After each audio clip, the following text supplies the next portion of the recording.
think if we look at the case of Alzheimer's and dementia, it's quite clear that when you have somebody in an environment that they're familiar with, that a lot of times we cognitively offload some of the ways in which we make sense of the world through things in our environment, right?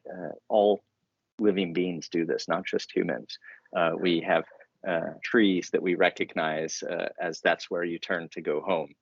There are these external indicators, whether it's smells or physical objects or things that we touch, that remind us in a almost synesthetic way of who we are and our orientation in a society, right? So this orientation that's not just through a rational or a sort of preset ordering that we have received passively, but something that we are in intimate relationship with. And so in biosemiotics, there's Ivar Pura has this notion of semiocide, of the death of meaning that can happen when people are taken out of their environments, that separation between place. And Glenn Albrecht calls it solastalgia, right?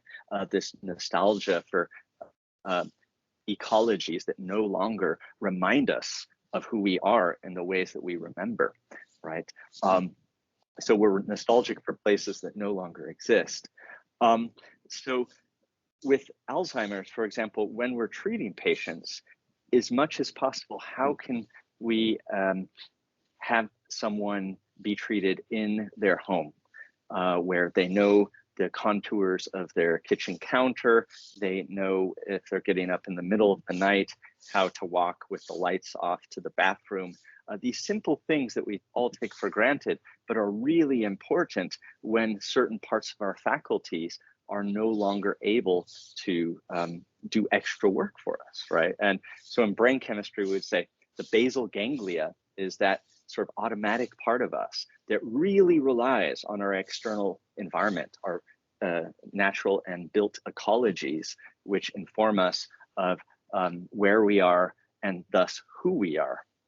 And if we take people out of their contexts, the idea of a homelessness in the world, of not knowing who you are because you have an unfamiliarity with your surroundings, is, I think, something that we really, in the mental health space especially, could stand to learn a lot from.